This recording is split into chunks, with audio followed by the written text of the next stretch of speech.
Grace and peace to you from the God who was and who is to come. Amen. In the late 90s, a rap musician named Chuck D formed the band Public Enemy. One of his goals was to speak truth to society about what he saw as injustices being done to the African American community. And so he talked about housing red zones, and he talked about police brutality, and he talked about all sorts of issues that he was lifting up, but no one was paying much attention, right? He realized that his concerts were too stringent, too hard for a wider audience, and they're trying to figure out how do we get people to pay attention. And so they went and found this gentleman, Flavor Flav. And his whole idea was to be the court jester, to be out front, to be over the top, to be both funny and in your face. And he wore this giant clock all the time. That was his outfit, was this big clock, right? And why did he say it? He said because time is the most important element in our lives. Time can't afford to be wasted.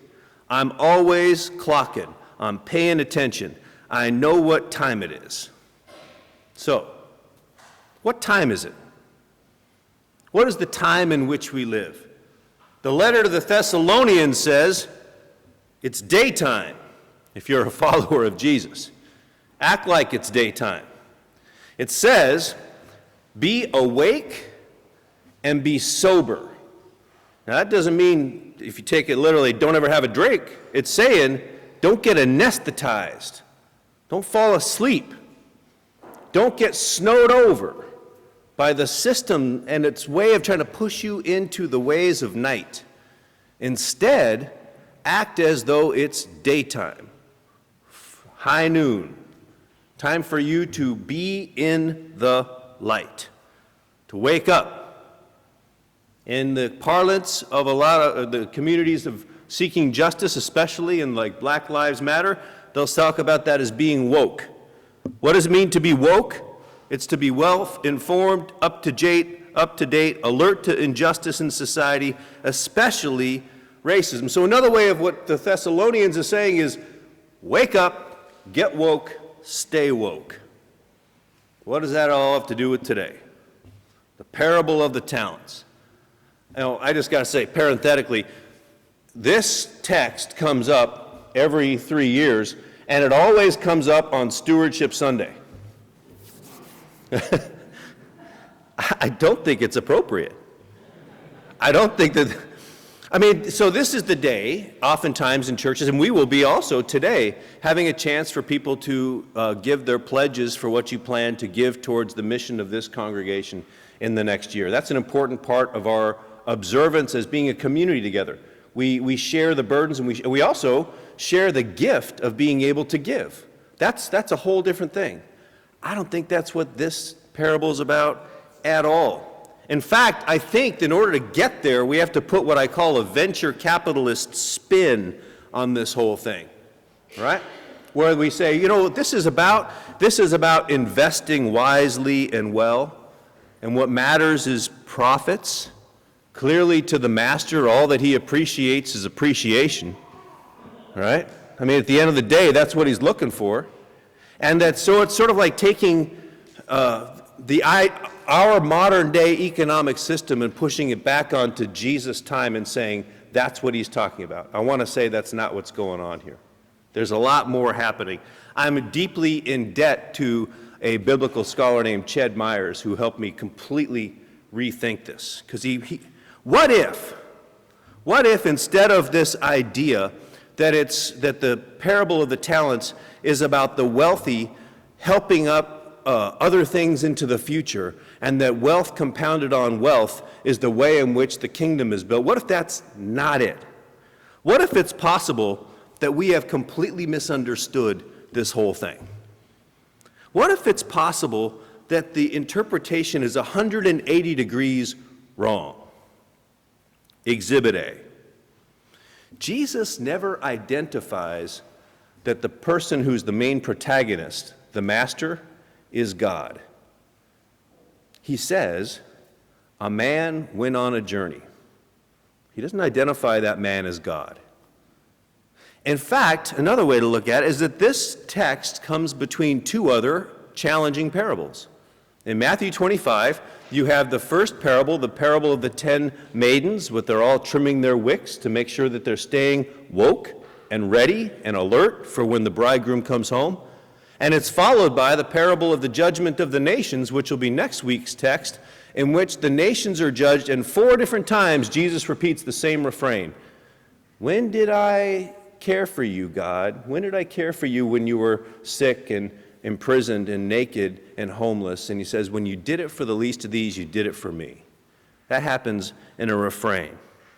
So its place in there, the fact that Jesus doesn't identify this person as God, that's Exhibit A. Exhibit B, a talent. We often now use it the way I used my ukulele example. A talent in the ancient world was a unit of money. It equaled 6,000 denarius, which was a daily wage. So 6,000 daily wages is 15 years of wages. In today's parlance would be $2.5 million.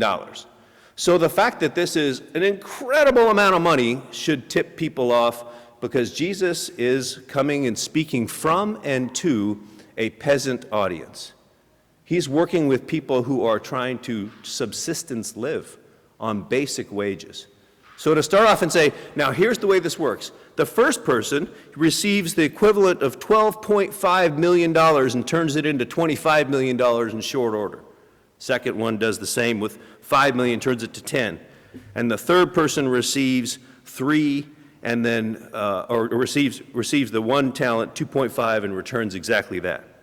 So, in the ancient world, how did you get 5 talents to become 10 talents? Well, there was really only one way. There was no stock market. There was no hedge fund. There was no way to do it except this. You would find distressed family farms, and then you would loan to them at high interest. And when they couldn't make those payments, you would foreclose on the farms. Those people on that farm would now work for you. You would change their crops from the subsistence crops that fed their families, and you would turn it into a high dollar crop that would be exported to the rest of the Roman Empire.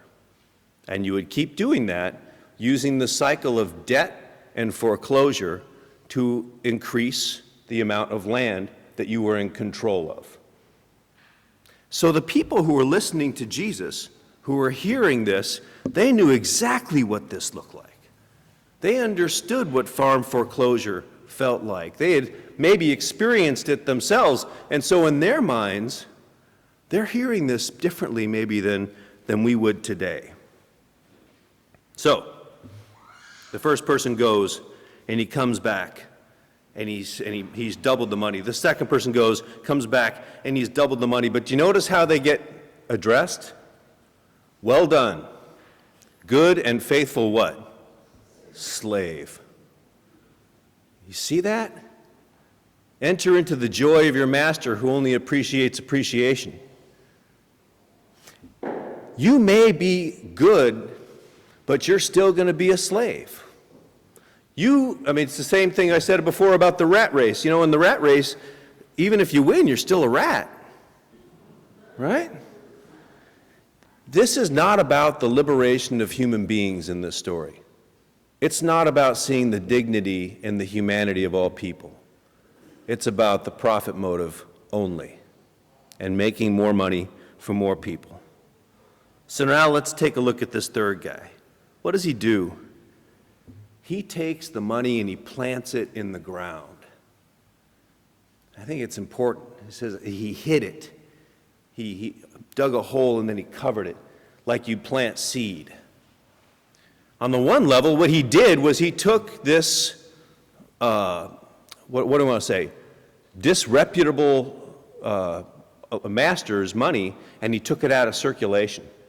This talent isn't going to hurt poor people for as long as I can keep it. Not going to steal it, but I'm not going to invest it in the way that he wants me to. Second thing that he did, and this is important for that culture, was by putting it in the ground, by planting it, he proved that it was lifeless. It's not like seed.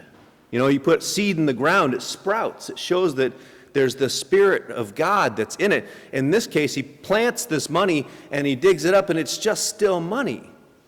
It's a way of saying money's not evil, but it's also not divine. We shouldn't trust it. We should use it. We should find a way to share it. But we certainly shouldn't worship it, which is kind of what's going on in this other system. And so he digs it back up and he gives it to the master, and the master says, yeah, you knew that I was a kind of a dirty, rotten scoundrel, and you should have at least invested in the bank, which, by the way, according to the Torah, is illegal. You can't get interest off your investments in the bank. He was saying, I just wanted some money back. And so he kicks him out he suffers the consequences for his actions, and he's kicked out into the outer darkness. And out in that space, he finds himself alone, or does he? Because does it sound like someone that you knew? You see, what happens after, this is high-level Bible stuff I'm about to tell you. What happens after Matthew 25 is Matthew 26. Look it up. And in Matthew 26, what we have is Jesus goes from the temple, or from the Mount of Olives, and he does his procession to the temple. We call that Palm Sunday. And then he turns over the tables of the moneylenders, and then they mark him as someone they got to get rid of. He speaks truth to power about the importance of love and compassion, of inclusion of all people, against the system that's against it, and he suffers the consequences. You see, out there in the outer darkness, when you've spoken truth to power, is where Jesus lives. That's where he hangs out. And so, we are invited into that space to be able to serve humanity, to serve our brothers and sisters regardless of their religious background, regardless of their economic status. And we're also supposed to be figuring out how to liberate people out of all their slaveries, including our own. You see, inside me, I've got some slavery that goes on. Slavery to materialism, to my own way of seeing the world as being the only right way. I've got all sorts of things that are in me that I need God to take care of, and that only by confessing that openly, only by listening to other voices can I begin to grow and to learn and to find out. The third slave finds himself in that outer darkness, and it turns out to be exactly where he finds Jesus and where he finds his own healing. This text is not a call to increase your tithe to the church, but it's a call to arms against all the forces in the world and in ourselves that dehumanize people who are in trouble and exploit them on behalf of people who are very well off. That is why it is in its context in Scripture. That is also why I think Jesus is saying this as his last big teaching thing before he himself steps into the arena with the Roman Empire and the Sanhedrin and suffers the consequences. He stands against a system that demands allegiance over dignity. And he knows that he'll suffer at the hands, and he even tells his followers to know that this is going to happen to you as well. I want to bring up a controversial figure, and as an example of someone who has taken the path of the third slave. Colin Kaepernick is somebody who, and this is not about whether you agree or disagree about his kneeling protest about the flag, or about the national anthem, rather. But he is someone who heard in his community and has experienced that there was violence being done to African American people in higher levels, as he understood it, by police officers. And so he said he was going to stand up by kneeling. And when he did it, he was cast out.